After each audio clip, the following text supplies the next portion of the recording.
호우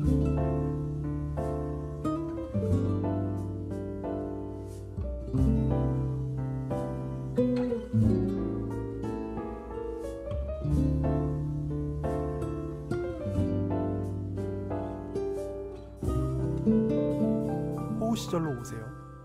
그때 우리가 여기에 있습니다. 2001년 발표된 오기환 감독님의 영화 선물을 발굴 중인 저희 호우 시절, 이제 두 번째 발굴 포인트로 들어가 볼까 합니다. 이 영화는 90년대 후반에 시작된 멜로 열풍의 정점에 있으면서 21세기를 열고 있는 작품인데요. 오늘은 이 당시 한국 영화의 흐름에 대해서 저희 나름대로 그 한국 영화계를 이끌어갔었던 사람들에 대한 이야기를 한번 짚어보면 어떨까 싶습니다. 일단 이 영화 선물에서 좀 눈여겨볼 만한 제작진과 출연진들이 좀 많이 계시더라고요. 제일 처음으로 생각나는 분은 저는 음악감독 조성우님이었어요. 너무 반가운 인물이죠. 네, 우리 8월의 크리스마스라고 하는 저희한테는 또 너무나 중요한 이 작품의 또 음악감독을 그렇죠. 하시기도 하셨던, 이 당시에 믿고 듣는 영화감독, 저기 음악감독으로 제 기억으로는 정말 칼춤을 추던 시절이셨어요. 이분도 마찬가지로 조세프님처럼. 전 지금까지 우리나라 음악 감독 중에 제일 명성이 있는 분 아닐까라는 생각이 들어요. 최근에 이제 돌아가신 우리 방준석 감독님이나 뭐 정말 그렇게 세대를 잇기 전에 그쵸. 한국 영화의 영화 음악이 와 이렇게 멋있어? 이렇게 세련될 수 있어? 라는. 예를 들면 8월의 크리스마스나 봄날은 간다 같은 경우에는 저는 OST CD를 샀었거든요. 그쵸. 음악이 너무 좋아서. 그냥 이 영화에 삽입된 곡들이 너무 좋은 맞아요. 거예요. 그리고 또 조성우 감독님은 이제 예를 들면 8월의 크리스마스에서는 주연 배우 한석규에게 노래를 시킨다든지, 그다음에 뭐 봄날은 간다 같은 경우는 또 김윤아에게 일본 노래를 리메이크해서 이렇게 또 맡긴다든지 하는 류의 되게 좀 상업적인 접근도 자유자재로 가능하셨던 능력치가 너무나 높은 그런 감독님이었고, 또 저는 개인적으로 그 설경구 전도연 주연의 이것도 2001년작인가 아마 그럴 텐데 나도 아내가 있었으면 좋겠다. 네, 맞아요. 라고 하는 영화가 있어요. 센세이셔널한 영화였죠. 네, 이 영화의 음악도 조성우 감독님이 하셨는데 이 영화도 음악이 정말 좋습니다. 그래서 제가 또 이 영화도 영화 음악 CD도 샀던 기억이 나요.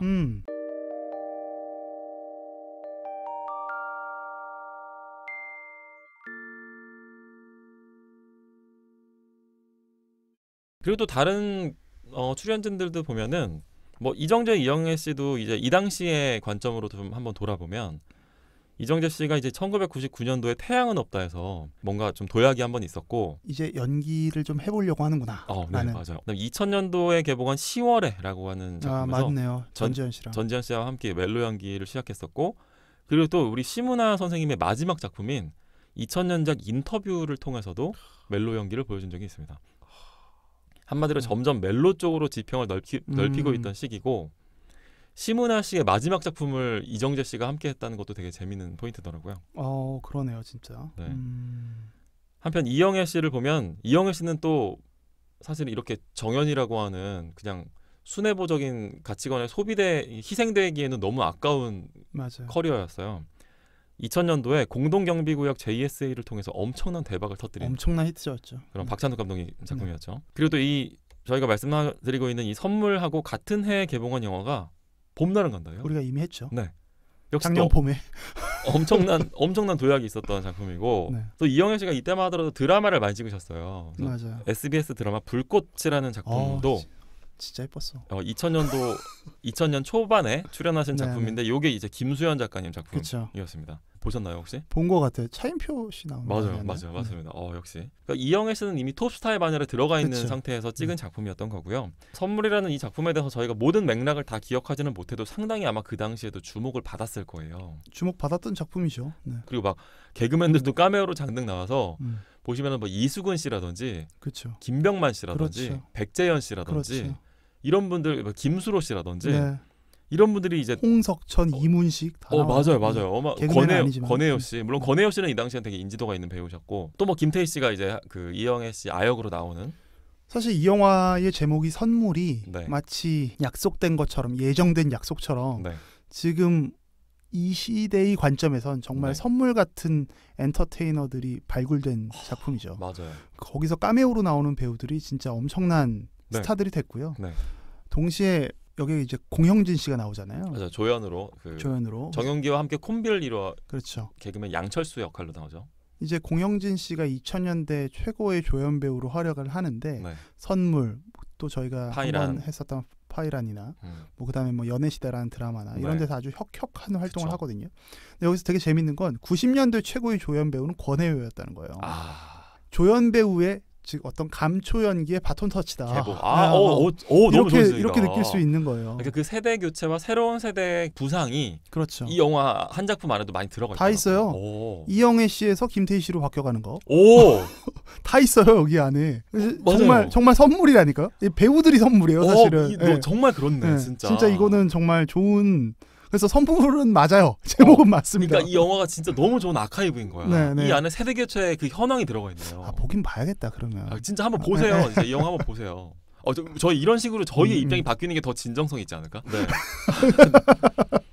그리고 이정재 배우도 연기가 이제 태양은 없다부터 좀 이제 진지한 작품을 하는 것 같다라는 이제 말들이 나왔죠. 평들이. 맞아요. 근데 그렇지만 냉정하게 보면 이 시기의 연기가 하나하나의 연기를 못했다라기보단 전체적으로 조금 자연스럽지 않고 그쵸. 아직은 좀 발연기 아니야라고 지적할 수 있는 부분들이 좀 나와요. 맞아요. 그리고 어쩌면 그때 영화나 이런 판의 문제도 있는데 조금은 그 시절에는 좀 더 과잉된 액션들이 나오지 않나? 라는 생각들을 하는데 그래서 정말 열심히 하는데 지금 관점에서 연기가 그렇게 자연스럽게 전 느껴지진 않는 거예요. 네, 맞아요. 연기를 잘하는데 약간 연극 같은 느낌? 연기를 하고 있네.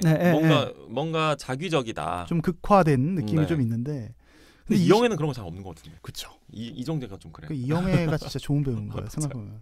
20년 세월이 지나서 이정재가 어느덧 세계적으로 인정받는 배우가 돼 있잖아요. 그렇죠.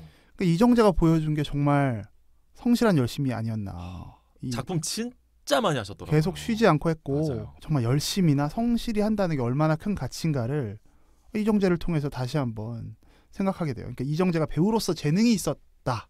이거 잘 모르겠거든요. 맞아요. 근데 이때 작품을 보면 시작할 때는 그러니까 재능이라는 게 시작하는 관점에선 굉장히 큰 변수가 되는데 어떤 시간의 함수랑 결합하면 재능보다는 결국 노력이 큰 힘을 발휘하게 되는 게 아닐까라는 생각을 하면서 위로를 받게 되는데 이거 하다가도 이정재가 연기 재능이 있었는지 모르지만 얼굴 재능은 있었잖아요. 외모 재능은. 그리고 이 영화에서도 이제 막 양복 정장 입고 잠깐 나오는 장면이 있는데 역시 멋있긴 멋있어요. 멋있긴 멋있어요. 근데 저도 기억하는 게 이 메시지가 되게 묘한 용기를 줘요. 그야말로 되게 묘한 힐링이 되는 게 90년대 중반 요 당시에 이정재 씨나 이병헌 씨나 그쵸. 지금 연기의 신이거든요. 사실 이병헌은. 다 연기 잘하는 배우들이죠. 근데 이 배우들이 발연기로 정말 많이 정말 까였었어. 뭔가 그런 신랄한 비판들이 있었던 때인데 시작점이 거기였다는 거예요. 그렇게 비우호적인 언론 환경과 비평 환경 속에서 꾸준하게 계속해서 연기를 해왔기 때문에 조시프님이 말씀하신 이 시간의 힘이 얼마나 대단한 위대한 결과를 낼 수 있는지. 사실 그 오징어 게임에서 이정재 씨가 되게 바보 같은 웃음을 짓는 그 표정, 그 증명사진 찍을 때 오징어 게임 세트장에서 그 표정이 약간 이 선물에 조금씩 드러날 때가 있어요. 그렇게 생각하면 지금의 오징어 게임을 가능하게 만들어준 여러 가지 씨앗 중에 하나였긴 했겠다. 그 원우 씨랑 이 영화 보면서 저희가 그런 얘기 했었죠. 그 오징어 게임의 어떤 모습이 좀 보이는 것 같다라는 이야기를 했었죠. 저희의 이 호우 시절도 일종의 선물 같은 그런 상태잖아요. 그렇죠. 저희도 언젠가 뭐 오징어 게임이 될 수 있을까요? 호우 경보 정도. 저희가 이런 상상을 한다는 것 자체가 노양심 노염친 노양.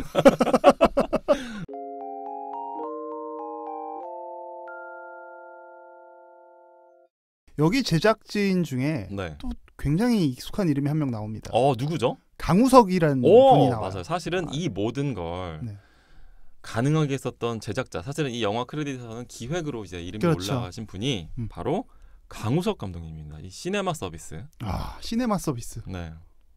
너무 오랜만에 듣고 추억의 정말 느낌이다. 우리 세대들은 다 알 거예요. 근데 시네마 서비스를. 시네마 서비스와 뭐 관련 있는 건 아닐 텐데 자주 갔었던 그 시네하우스라는 그 극장 기억나세요? 맞아요. 맞습니다. 거기도 지금 이제 없어졌고 규모가 좀 작은 시네하우스 없어진 것 같은데 없어졌어요. 뭔가 그 시절이 새록새록 떠오르네요. 강우석 감독님은 일단 본인이 영화를 연출하시는 감독님이기도 하면서 대단히 실력 있는 제작자셨었죠. 그래서 이 1998년도에 이제 쉬리라고 하는 영화로 우리나라 블록버스터 영화의 그 계보가 열리기 시작하기 전부터도 맞아요. 우리가 막 얘기했었던 뭐 마누라 죽이기라든지 네.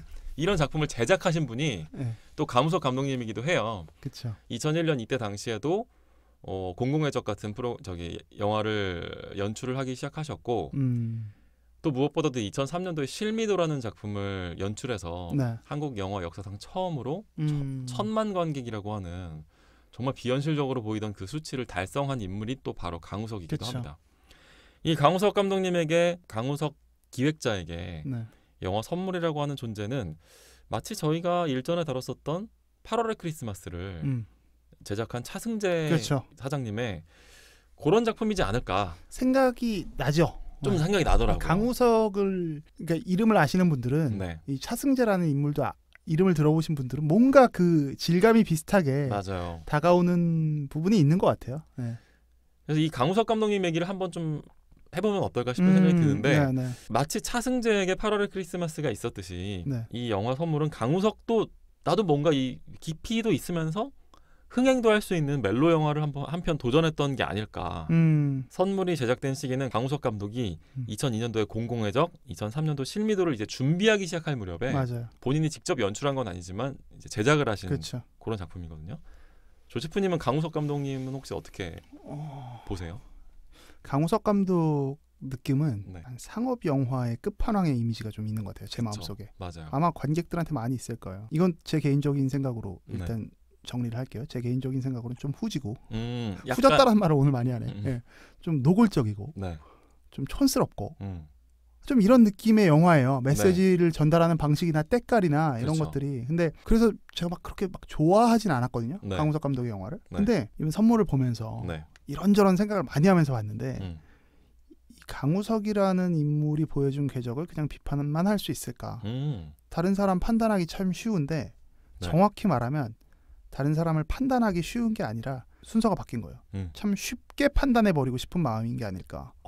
판단해버리는 게 쉬운 게 아니라 쉽게 판단해버리는 태도인 것 같아요. 그렇게 판단하고 그냥 치부하고 싶은. 그렇죠. 정리해버리는 거죠. 넘어가버리고 싶은. 강우석 감독의 프로필을 살짝 찾아봤는데요. 네. 성균관대학교를 중퇴하셨더라고요. 그리고 이제 이분이 에마 부인 연출부에 있었어요. 나무 위키를 보니까 나오더라고요. 에로 영화의 어떤 한 획을 걷던. 그렇죠. 에마 부인 연출부에 있다가 1988년에 달콤한 신부들이라는 영화를 입봉을 했고 89년에 행복은 성적순이 아니잖아요. 연출합니다. 그리고 93년에 사실 강우석 하면 90년대는 이 영화였죠. 투캅스를 시작해요. 그렇지. 맞아요. 안성기, 박중훈. 네. 이때가 이제 본격 강우성 시대고 강우성 제1기 전성 시대라고 맞아요. 생각하면 될 것 맞습니다. 같아요. 그 시절에 이제 중학교 고등학교를 다녔던 사람으로서 영화인이 아닌 순수 그 시절을 산 사람이 그 당시 한국 영화판 이야기를 조금 들려드리면 90년대 후반은 한국 영화의 어떤 새로운 물결이 일었던 시기거든요. 맞아요. 두 명의 강씨 감독이 각광을 받습니다. 93년도에 투캅스 1편과 함께 히트 제조기가 되는 강우석 감독이고 저희가 이야기하는 두 번째가 아까 이야기하신 누구지? 그 은행나무 침대와 쉬리를 연출한 강재규 감독이에요. 강재규 감독 그렇죠. 이 두 사람이 정말 90년대 전반부와 후반부를 나눠서 지배를 했었다. 97년에 쉬리가 한국 영화의 스타일을 완전히 바꿔버린 굉장히 기념비적인 작품이거든요. 한국 영화사에서. 근데 그때 이미 쉬리의 등장과 함께 투캅스의 강우석은 약간 통속적인 모습으로 포지션이 바뀌어버린 게 아닐까라는 생각을 좀 해요. 좀 통속적인 느낌으로 강우석만의 문법으로 이제 치부됐는데 그러다가 2000년대에 화려하게 건재함을 알리죠. 실미도와 공공의 적 등이 천만 시대를 열어버린 거예요. 이거 엄청난 작품인 맞습니다. 거고 강우석이 갖고 있는 강철중 캐릭터에 대한 애정이나 공공의 적에 나오는 혹은 뭐 설경구라는 일종의 페르소나, 페르소나 정말 잘 구현되고 있다라고 생각을 하고 90년대 투캅스라는 전성기이자 동시에 한계 지점을 왜냐면 강우석은 그 이상의 영화를 못 만들 것 같았거든요. 근데 공공의 적과 실미도를 통해서 연거푸 자신만의 스타일을 이어가면서 동시에 지평을 넓혔다는 게 어떻게 보면 대단한 사람 아닐까. 그리고 또 더 대단한 건 신기하게 때깔이 그 당시에 볼 때도 세련되게 안 느껴져.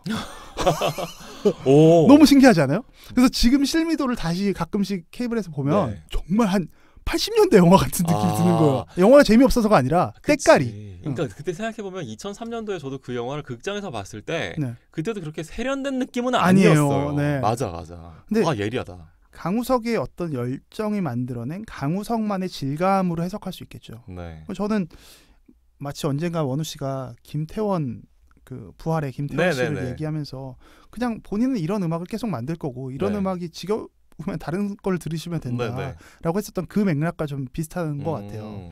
강우석이라는 보여줬던 강우석만이 전할 수 있는 메시지가 분명히 있었던 것 같고 동시에 강우석이 이끼도 연출했거든요. 좀 달라졌잖아요. 그 느낌이 좀 약간 깊이감이 좀 그리고 조금 세련돼졌어요. 맞아요. 제가 느낄 때는. 그래서 2019년에 이분이 감독 은퇴를 선언했더라고요. 그래서 강우석이라는 사람이 조금 촌스러운 느낌으로 영화를 만들었을지 모를지언정 적어도 저에게 다가오는 느낌이 그렇지만 그 사람의 어떤 진심을 그냥 후려치고 싶지는 않다라는 생각이 오히려 이 영화를 보면서 그냥 강우석에 대한 생각을 좀 해보다가 제가 들은 느낌입니다. 이게 우리가 이제 나이를 먹고 사회생활을 하면서 경력을 저희도 나름대로 쌓아가고 있잖아요. 그쵸. 그렇게 되면서 느끼게 되는 감정들인 것 같아요. 아 맞아요. 그게 얼마나 대단한 일이었는지. 계속한다는 게 얼마나 대단하고 얼마나 성실해야만 가능한 일인지를 저희가 알아가는 나이가 된 거죠.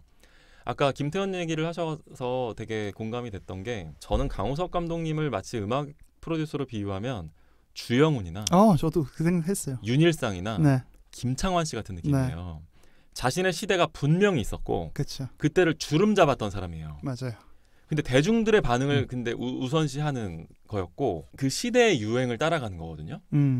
그런데 또 자세히 들어보면 좋은 작품들이 있어요. 전 최근에 박미경 씨 1집에 이유 같지 않은 이유라는 그 노래 있잖아요. 샤우팅이 아주 돋보이는. 근데 그 노래가 너무 좋은 거예요. 그 노래는 사실 이제 김창완 씨는 작사를 하고 작곡은 노이즈의 천성일 씨가 하셨는데 1994년작인가요? 그 무렵인데 그 노래가 너무 좋은 거야. 너무 좋아. 그 멜로디가 쭉쭉 뻗어나가는 그 어떤 논법이 맞아요. 노래 너무 잘했어요. 노래도 너무 잘하셨고 당연한 거지만 근데 그러니까 좋은 작품들이 있다는 거예요. 그 시절의 논법을 따라가고 그 시절에 되게 뜨려고 성공하려고 대중적인 반응을 얻어내려고 한 건데 그 안에 또 나름대로의 페이소스가 있더라. 그렇죠. 그러니까 이게 어른이 되어서 이때 작품들을 다시 돌아보면 저도 초딩 때는 그러니까 김창완은 또 좀 몰라도 주영훈, 윤일상 뭐 약간 좀 터보 이제 이런 음악인데 우리가 터보 음악성을 생각하진 않잖아요. 맞아요. 근데 이게 지금 와서 돌아보면 이렇게 꾸준하게 한다는 게 얼마나 대단한 건지. 또 미국에 보면은 맥스 마틴이라고 하는 프로듀서가 있어요. 유명하죠. 2000년도에 뭐 브리트니 스피어스나 그쵸. 백스트리트 보이즈 같은 음악을 프로듀스 하시던 분인데 지금도 아리아나 그란데나 위크엔드를 하거든요. 그러니까 그런 20년 넘게 해나가시는 분들의 그 위대함이 어떤 건지를 저희가 이제 알아가는 거예요. 근데 어떻게 보면은 전 지금도 맥스 마틴의 색깔이 뭐지? 잘 모르겠어요. 강우석의 색깔이 뭐지? 잘 모르겠어요. 근데 그거는 그 시대에 그냥 섞이려고 했었던 작품들의 연속이었기 때문에. 근데 그러다 보니까 이거는 사실 강우석 감독님이 의도하신 건 아니겠지만 우리가 이 영화 선물도 이 시대를 그냥 엿볼 수 있는 하나의 아카이브인 거잖아요. 그렇죠. 그렇게 기능하는 부분이 있다는 게 또 되게 이제 와서는 재미있는 지점인 것 같아요. 분명히 그의 시대가 있었고요. 그 시대 속에서 그 사람이 정말 위대했던 감독은 맞는 거죠. 지배했던 시기가 있고 반가웠어요. 그걸 반가웠고 오랜만에 강우석이라는 이름이 반갑더라고요. 그리고 또 동시에 상업성과 예술성을 아까 원우 씨가 얘기했는데 그걸 너무 구분하려고 하는 것 자체가 굉장히 아마추어적인 거구나라는 생각을 오히려 했었어요. 맞습니다. 저는 사실 오늘 녹음 전에 저희가 이제 뭐 조금 어느 정도 그래도 이 톤을 맞추잖아요. 어떤 내용을 할지. 맞아요. 로셰프님 생각보다 텐션이 낮은 거야. 그렇죠. 이 선물이 우리가 기대한 것보다 뚜껑을 열어봤더니 막 그렇게 쩌릿쩌릿한 작품은 아니었던 거예요. 그러니까 이 선물을 막 저희가 막 평가절하하겠다는 게 아니라 그동안 저희가 다뤄온 작품들이 워낙에 마스터피스들이었어. 기라성 같은 저희가 이거 전에 한 게 쇼생크 탈출이었잖아요. 그러다 보니까 그것들과 비교했을 때는 조셰프님이 이 영화를 이렇게 마냥 칭찬할 신나지 않는구나. 그렇게가 아니어서 약간 걱정을 했는데 막상 와 보니까 오늘이야말로 진짜 칼춤이다 보니까 구원을 경험하다가 왔으니까 우리가 너무 재밌어요. 전 녹음이 너무 재밌는데 저희 이제 다음 에피소드에서도 조금 한국 멜로 영화 얘기들 좀 더 해보면 어떨까 싶어요. 너무 재밌어서. 다음 시간에도 한국 멜로 조금 더 떠들어 보기로 하고요. 최근에 그 봤던 드라마 중에 25, 21라고 거기서 이제 어른 희도가 이런 나레이션을 하는 장면이 나와요. 네. 영원한 게 어디 있겠어요. 모든 건 잠시뿐이고 전부 흘러가는 것입니다. 그렇다고 해서 그게 꼭 나쁜 것만은 아니랍니다. 라는 이야기가 좀 있거든요. 네. 강우석이든 선물이든 누구든 뭐 꼭 그렇게 나쁘고 좋은 게 어디 있겠습니까? 너무 좋다. 다음 멜로 이야기를 하면서 선물의 속살을 들여다보는 선물 같은 시간을 조금 더 가져보겠습니다.